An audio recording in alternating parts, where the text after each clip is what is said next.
Boa noite a todos.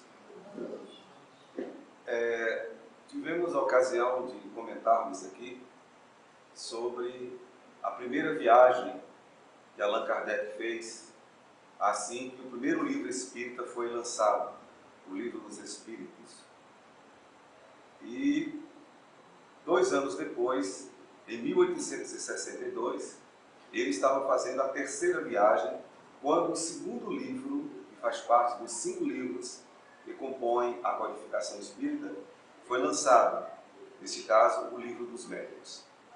E Allan Kardec procurava justamente nas suas viagens, pela França, por alguns países da Europa, observar como as pessoas estavam lidando com este material que chegava, com todas essas instruções a respeito da vida espiritual.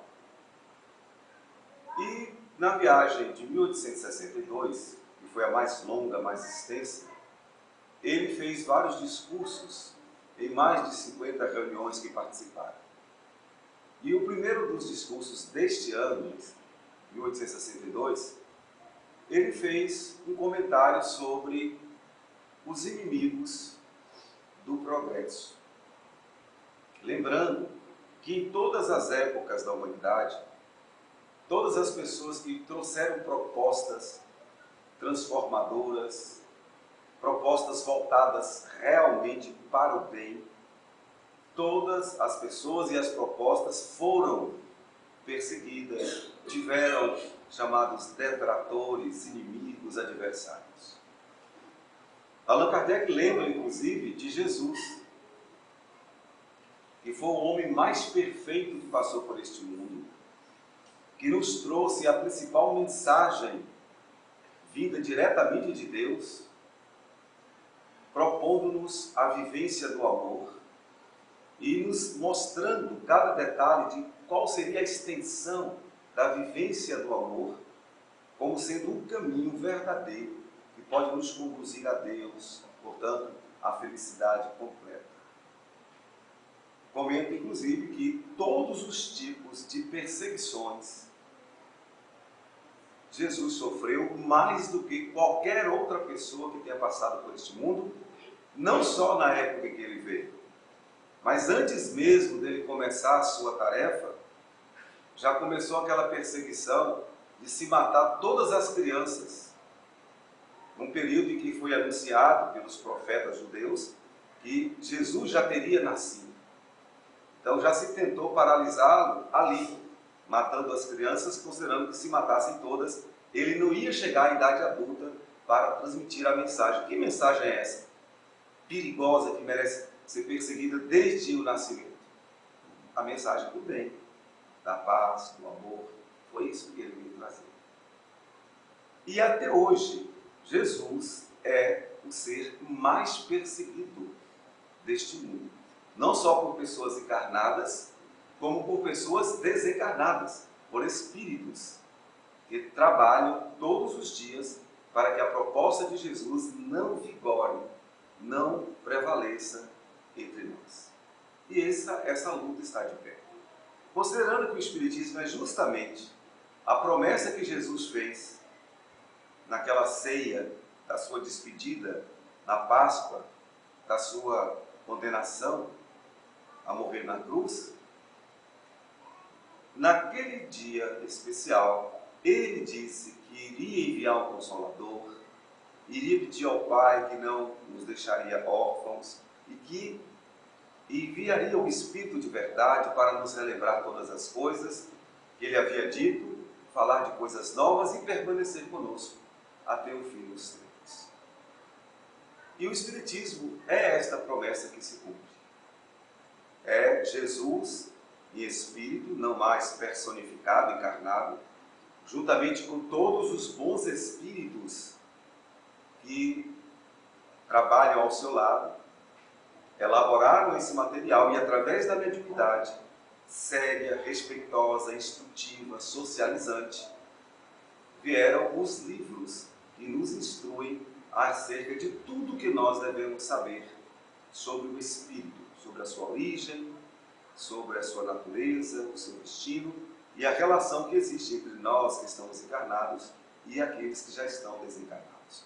E com isso, 5 grandiosos livros fazem todas as explicações, trazendo-nos assim, com muita clareza, com muita precisão, tudo que nós precisamos saber para termos a convicção, a certeza de que nós somos seres espirituais e que realmente só através do desenvolvimento do sentimento do amor é que nós vamos conseguir sentir verdadeira paz em nossos espíritos. Allan Kardec comentava assim que uma das coisas importantes para aqueles que estavam perseguindo o espiritismo que acabava de nascer, que o melhor a fazer seria manter o silêncio. Nada de briga, nada de bate-boca, nada de revidar. Quem quiser falar mal, que fale. Não tem problema. Mas o importante é isso. O silêncio como resposta a todo tipo de perseguição. E mais ainda, que nos lembremos daquilo que Jesus recomendou. Ele que é o nosso mestre. Ele é quem realmente merece toda a nossa confiança. E devemos tentar segui-lo mesmo com todas as forças da nossa alma. E Jesus disse, olha, se alguém te fizer o mal, pague com o bem. Se alguém te perseguir, te caluniar, ore por essa pessoa. E Allan Kardec então recomenda isso. E demonstra que, logo no começo da apresentação dos 5 livros da Codificação Espírita, foram muitos que se levantaram contra. Porém, a postura se manteve essa. É importante dizer que a gente, ao não responder, entre outras coisas, vai fazer o seguinte: as pessoas que ouvirem os xingamentos, que ouvirem as pessoas atacando alguém, ou uma proposta, ou uma ideia, vai observar o que está falando aquele que está atacando e como está reagindo o que está sendo atacado. E quando perceber que aquele que ataca fala, diz coisas de uma forma desrespeitosa, com palavras que diminuem o outro, e esse outro que está sendo atacado não devolve na mesma moeda, mantém o silêncio, não entra naquele nível inferior para tentar responder, as pessoas de bom senso logo vão perceber, peraí, eu vou dar atenção a quem? Àquele que disse algo que incomodou aquele outro, disse e está sossegado, está pacífico, está em silêncio. E vai prestar atenção naquele que está atacando. Quando isso acontecer, a primeira coisa que vai despertar nas pessoas que perceberem esses ataques é tentar conhecer o que foi que incomodou tanto aquela pessoa. O que foi que esse aqui disse que realmente fez o outro tratá-lo desta maneira tão desumana, tão desrespeitosa, como se fosse um criminoso.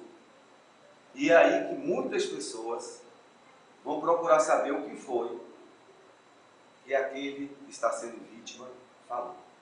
Aí vai ler o livro. Ah, porque ele apresentou um livro chamado Livro dos Espíritos, com 1019 perguntas feitas aos espíritos. E os espíritos responderam. E quando começa a ler esse material, vai dizer, mas é isso aqui que está sendo atacado?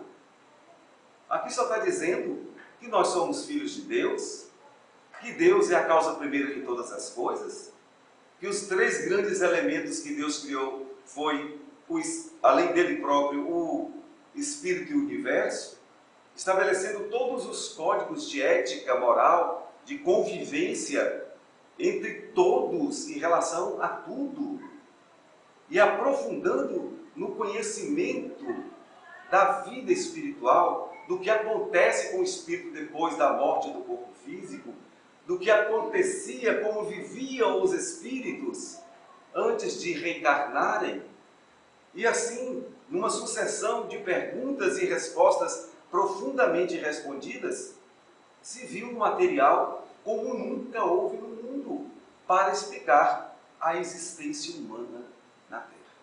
O que é a matéria, o que é o espírito, tudo fica muito bem explicado. E as pessoas que fizeram esta consulta ficaram então como? Ué, por que o outro está xingando esse porque falou sobre isso? Onde é que está o problema aqui? Deve ter algum interesse? Ele deve estar incomodando alguma coisa que o outro não está gostando sobre a sua maneira de encarar a vida, como ele explora as pessoas, como ele explora as ideias religiosas. E aí, as pessoas de bom senso vão automaticamente perceber que aquele que está atacando está numa situação infeliz. É um dos pontos. Inclusive, lembrando que quando alguém ataca uma ideia positiva, um ideal nobre, ele acaba, sem querer, despertando o interesse para saberem quem é que está sendo atacado. Então, muitas pessoas passam a querer conhecer as ideias espíritas pelos ataques que o espiritismo sofre. Para saber o que é que isso que esse pessoal fala tanto. Fala que é do demônio, o que é isso mesmo? Se eu vejo as pessoas andarem para lá, para cá, praticando bem, tentando convivência fraterna, tentando distribuir a caridade, por que estão atacando eles? E aí, quando começam a conhecer de perto, vai ver que quem estava atacando está com um equívoco enorme. Ele também diz que mesmo dentro do próprio espiritismo existem inimigos espíritas uns dos outros. Pode acontecer mesmo dentro do próprio espiritismo. Como assim? Mas não é tudo rezando na mesma cartilha? Não está tudo igual? Por que tem esses conflitos? Essas perseguições até, e ataques, até ofensas, injúrias e perseguições. E aí ele destacou o seguinte, que ele observou que em apenas 5 anos que o espiritismo estava no mundo, o interesse das pessoas por conhecer a doutrina espírita era tão grande, com apenas 2 livros lançados, o Livro dos Espíritos e, recentemente, o Livro dos Médiuns, naquela época. O interesse das pessoas era grandioso, e ele percebeu isso nas inúmeras reuniões que ele participou naquele ano, especialmente, de 1862. E aí ele chegou à seguinte conclusão. Foi o primeiro discurso público amplo que ele fez. Olha, existem 3 tipos de pessoas que procuram o espiritismo.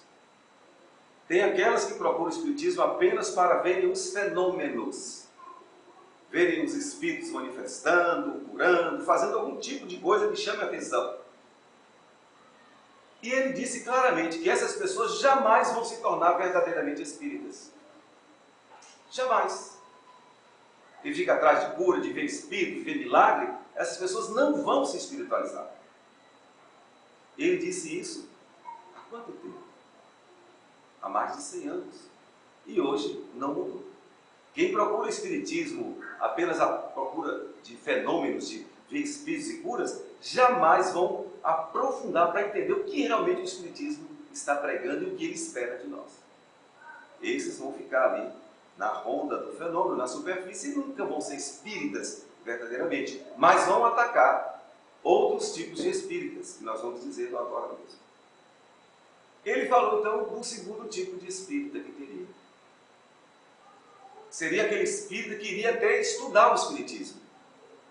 Iria ler as obras, iria aprofundar nos estudos, mas iriam viver um processo de ilusão, de acharem que são pessoas corretas, superiores, que não tem nada para reformar em si, que não tem defeito para ser modificado, não tem reforma nenhuma para fazer, são os chamados fascinados, que leem, estudam muito, detêm muito conhecimento, inclusive, com os estudos, mas são pessoas que não enfrentam de forma corajosa os próprios defeitos que carregam em si, para atuar sobre eles, para fazer a sua transformação moral para melhor. De admitir o quanto que é egoísta, o quanto que é orgulhoso, o quanto que é arrogante, o quanto que é agressivo, e perceber, eu tenho que mudar o meu jeito de ser. E conhecendo o que eu passei a conhecer sobre a vida atual e a vida futura e as suas consequências, eu tenho que mudar muito o meu jeito de ser. Como eu estou, com certeza eu não vou ter um futuro feliz. Nem nesta vida, muito menos nas outras encarnações, e muito menos quando estiver no mundo espiritual. Com esta natureza inferior, brutal, selvagem, que ainda carrega. Então, esses que estudam, mas que jamais vão perceber, admitir que precisam de mudança, também não seriam os verdadeiros espíritas. E juntamente com aquele primeiro grupo que só quer fenômeno, vê aparições e curas, esses dois grupos certamente vão atacar aquele outro grupo, que Allan Kardec chamou de os verdadeiros espíritas. Então, quem são os verdadeiros espíritas na visão dele?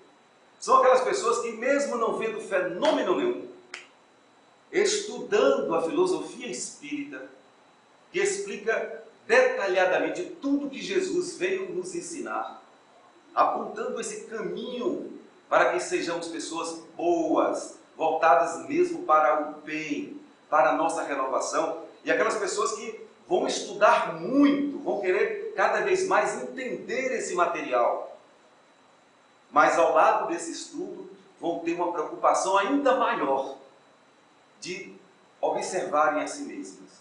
E todos os dias vão tentar entender: ó Deus, me ajude a compreender onde estão as minhas fraquezas. Me ajude a conhecer os meus defeitos. Me mostre o quanto eu sou orgulhoso, o quanto eu sou egoísta. Porque esses dois são os grandes males, são as duas grandes chagas, feridas, que fazem com que a humanidade não seja feliz. Me mostre o quanto que eu tenho essas deformidades, o quanto que eu não consigo ser humilde, me mostre o quanto que eu sou apegado à matéria, o quanto que eu não consigo desprender dos bens. E essas pessoas, sim, que vão estudar muito, mas vão estar muito mais preocupadas em se melhorarem como seres humanos. Jamais vão atacar os outros, jamais vão criticar os outros, vão condenar os outros, não vão responder às críticas que recebem, aos xingamentos, às maledicências. Vão concentrar mais ainda a cada dia, a cada crítica, em estudar mais a doutrina espírita e estudar mais a sua própria natureza. E todos os dias vão ficar se perguntando: onde eu posso ser melhor? O que eu posso fazer melhor de mim, na minha família, na minha vizinhança, na cidade que eu moro, no meu local de trabalho, no centro que eu frequento? Então, esses seriam os verdadeiros espíritas que, certamente, serão atacados pelos adversários do progresso. Porque, nesse caso, o Espírito Espírita está falando de um progresso que é o mais importante de todos, que é o progresso moral. Resumindo, ao dizer assim: a gente precisa trabalhar de tal maneira para a nossa própria melhoria, enquanto estamos aqui encarnados, para que a gente possa voltar para casa, quando a gente deixar esse corpo físico, quando a gente desencarnar, que a gente possa voltar muito melhor, ou muito melhores, do que quando aqui chegamos. E isto que importa, e é isto que vai prender a atenção do verdadeiro espírito. E quanto ao resto, ele vai fazer isso. Vai ficar sempre em silêncio, trabalhando discretamente, fazendo o possível para ajudar as pessoas à sua volta e trabalhando principalmente todos os dias com muito afinco, com muita dedicação, para se conhecerem melhor e enfrentar com muita coragem as deformidades que encontrar em si. E não vai ter forças para lutar contra os outros, contra o defeito dos outros. Vai entender que o defeito dos outros é de cada um é que tem que fazer a sua renovação. Ninguém pode ser julgador, pode ser aquele que vai condenar ou apontar o defeito do outro, não. Mas vai ter toda a atenção voltada para si. E todo dia vai se fazer essa pergunta: meu Deus, o que é que eu fiz hoje de errado, que eu posso melhorar amanhã? E todos os dias fazendo isso, todos os dias fazendo essa avaliação, esse balanço do dia, ao final de muitos anos, depois de desencarnar, certamente, essa pessoa vai voltar melhor para o mundo espiritual e vai viver mais feliz, porque cada um vai receber de acordo com aquilo que deu. Foi o que disse Jesus: a cada um será dado segundo as suas obras. Então, estas são algumas das ideias desse discurso de Allan Kardec e outros tantos que nós vamos tentar comentar aqui ainda durante os períodos que nós vamos ter nas nossas palestras, verificando o quanto que a observação de Kardec continua atualíssima e como nós devemos ter muito cuidado para perceber que tipo de espírita cristão nós estamos sendo na atualidade. Muito obrigado a todos pela respeitosa atenção.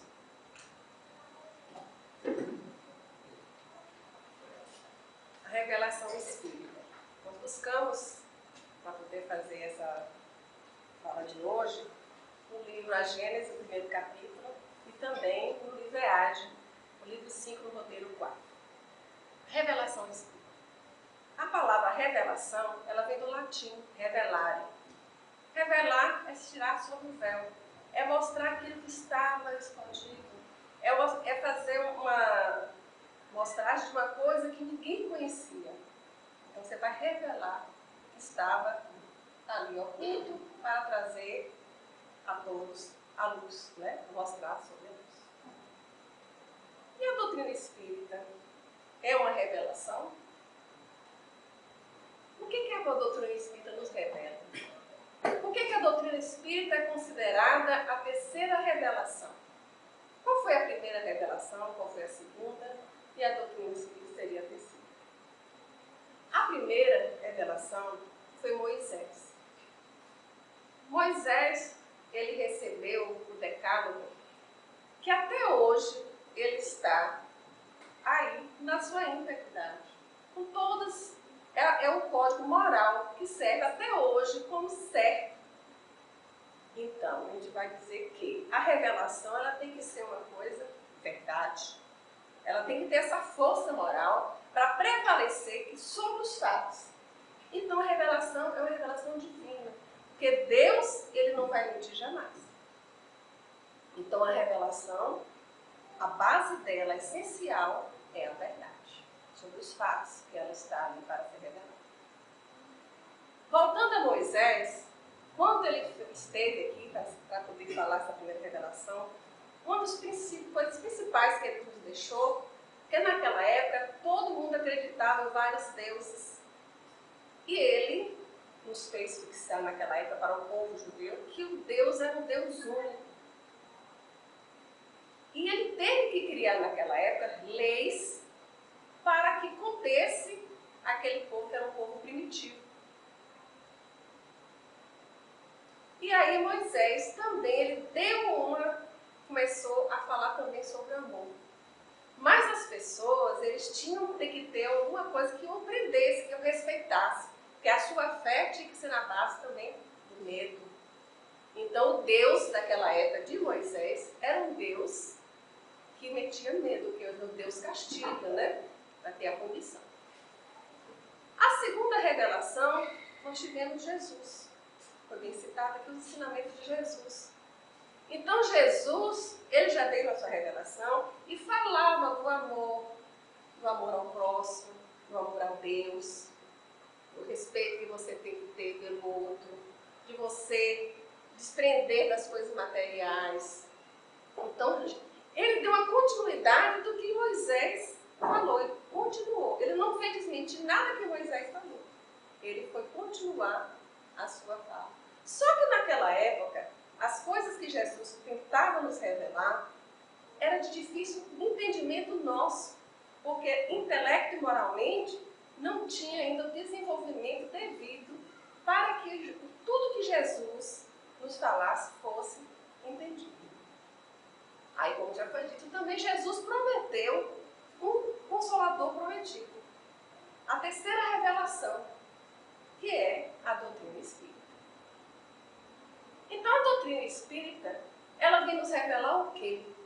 Qual o seu sentido maior? Por que ela se tornou essa verdade? Primeiro ponto é a universalidade, como ela apareceu. A Moisés, a da primeira revelação personificou em Moisés, a segunda em Jesus. Mas a terceira não teve nenhuma pessoa para ser personificada, porque foram as vozes em todos os cantos do mundo que estavam ali para falar a mesma coisa, para revelar aos homens de onde ele veio, o que eles estavam fazendo aqui, por que nós sofrimos. Então a doutrina espírita nos revela isso, que nós precisamos estar aqui para cumprir uma programação de uma encarnação que está pautada em tentar resolver problemas de outras existências. Então a revelação espírita, um dos seus pontos primordiais, é a pluralidade das existências. Nós entendemos que só essa encarnação não daria para resolver toda uma programação feita de você se transformar e ser uma pessoa do bem. Porque todas as almas, elas têm o mesmo princípio, a mesma origem. E aí é dada a cada um a oportunidade de quê? De se melhorar. E através dos ensinamentos que foi Jesus, o enviado de Deus, que foi o ser mais perfeito, está contido na questão 625, que Kardec, o grande codificador da doutrina para nós, ele perguntou que o ser mais perfeito e que hoje nos serve de guia e modelo para toda a humanidade, que foi citado Jesus. Só que Jesus, ele foi o grande mestre, ele é o governador desse planeta. É ele que nos dá toda a base, todos os ensinamentos para a gente saber o que vai fazer da nossa existência aqui. Então, se você sabe de onde você veio, o que você está fazendo aqui, o que você pode fazer para progredir, isso aí já nos dá uma tranquilidade, uma paz de espírito e nos dá força para prosseguirmos. Porque a revelação espírita, o que a doutrina nos esclarece, o que foi que Kardec fez, que a doutrina ela não é só a religião, ela é ciência também, porque através dos fatos, o que Kardec fez quando ele lançou esses 2 livros iniciais, ele teve toda uma preparação, ele pesquisou, ele analisou, ele fez todos os testes necessários para provar que aquilo era verdade. Porque a verdade, ela sim, ela fica para sempre. E tudo que ele falou há mais de 100 anos atrás, hoje a gente comprova na íntegra. Não existe uma outra forma que não seja para você prevalecer com a revelação, se não for a verdade. É a essência da revelação. Na época, antes de Jesus, por exemplo, Deus falou assim, ele mandou para todos os tempos outros reveladores, outros profetas, outros messias, outros gênios, que eram espíritos que estavam ali para fazer um papel, para nos ajudar a nosso entendimento. Porque a gente, por si só, não conseguiria descobrir. A gente precisaria de ter esses grandes gênios, esses profetas predizendo coisas, para poder que a gente buscasse e clareando os entendimentos para chegarmos, para quando chegasse o Consolador prometido, porque Jesus falou, vocês vão precisar. Porque a gente tem que entender o que está acontecendo com a gente. Por que a gente sofre? Eu não vi nada nessa vida agora e estou sofrendo tanto, eu não, né? Aí se a gente sabe que a gente teve outras existências e que uma vida continua, o espírito ele tem que continuar buscando a sua melhoria para poder evoluir, então ele vai ter uma tranquilidade, vai aceitar e vai pedir a Deus somente forças para ele prosseguir. Então, todos esses santos que procederam, que vieram antes de Jesus, que vieram antes da doutrina espírita, que são reveladores também, eles vieram nos ajudar. Só que, até uma citação de Jeremias, ele falou que haveriam falsos profetas, que são aqueles charlatões que abusam, que aproveitam da fé das pessoas e tentam enganar. E tentam falar que, né, eu te sonhei, eu tive revelações. E lá naquela criatura falavam, não acredito. Porque Deus, ele não revela as suas coisas para as pessoas que não estão dizendo a verdade. Essas pessoas são aquelas pessoas que estão querendo abusar de alguma forma da credulidade das pessoas, da boa fé das pessoas. Então, quando a gente buscar o entendimento das coisas, é através de um estudo certo, confiante. Porque toda essa codificação feita por Kardec, que são as suas obras básicas, Lá tem todas as explicações necessárias de toda a formação do mundo, da formação dos espíritos, o que nós estamos fazendo aqui, o que existe essa ligação, essa comunicação com os espíritos em outras dimensões. E um fato que ele prova que tudo é comprovado, é testado, é um fato seguinte. Quando existe os espíritos superiores, ele não veio dizer para nós, né, cruamente falou, olha, vocês, quando morrer, vocês vão continuar vivos, de alguma forma o espírito continua. Foi preciso que houvesse toda uma parte de experimentações, em reuniões que houvesse as manifestações espíritas, daquelas pessoas que desencarnaram e que realmente, chegando lá, não entendiam o que estava acontecendo, se achavam ainda vivas em corpo, matéria. E tantas revelações que foram feitas dessa forma, chegou ao ponto que nós, que estamos envolvidos na doutrina, entendemos que não. Então, realmente, a pessoa que quando desencarna, quando sai da carne, do plano material, ela vai para outro plano. Então, se nós buscarmos aqui o entendimento, o estudo, né, para poder entender mais essas leis divinas, nós vamos chegar no plano, outro plano lá, com mais sabedoria. Então, é que nós devemos buscar o quê? A evolução nossa através do intelecto moral também. É quando a gente, como o Paulo falou, que a gente tem que buscar todos os dias o estudo. Para quê? Não é só para adquirir conhecimentos. Porque a doutrina espírita, o exemplo de Jesus, o que ele nos diz? Que nós devemos buscar a caridade. É o lema da doutrina espírita. Fora da caridade não há salvação. Salvação de quê? Da nossa alma.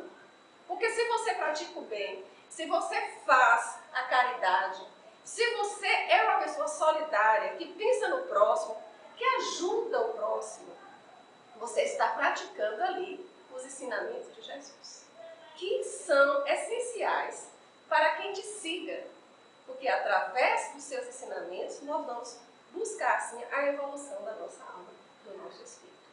Então a doutrina espírita, ela é a grande revelação, é a revelação consoladora para nossas almas. É ela que nos dá realmente a sustentação de entendimento do que nós estamos fazendo aqui nessa encarnação. Por que a gente sofre? Por que eu tenho que passar por determinadas situações? É necessário para quê? Já que eu estou aqui de passagem. Então, a gente tem que, através dessa grande revelação, buscar aprofundarmos os nossos conhecimentos, buscar realmente praticar os ensinamentos do Mestre Jesus, para que a gente possa, a cada dia, a cada encarnação, evoluir e assim seguir rumo ao bem, né? Porque assim, o bem é uma meta de todos nós. O bem a gente tem que buscar através das nossas ações. O mal, ele está sempre para nos tentar, a nos tirar do caminho reto. O que são as coisas más? As facilidades, as coisas erradas, né? As corrupções que tem, a maldade que existe na mente das pessoas. Tudo que for de errado, tudo isso está prejudicando a nossa evolução. Isso não foi o que Jesus nos ensinou. Jesus, ele na época, como ele falava por parábolas, e as pessoas chegou no rico e falou assim, o que eu faço para chegar ao reino de Deus, reino dos céus? E que Jesus falou, não, se liberte de todos os bens materiais e me siga. Mas essas pessoas, ele não conseguiu, porque como é que eu vou desprover de tudo que eu tenho, que eu conquistei, que eu lutei?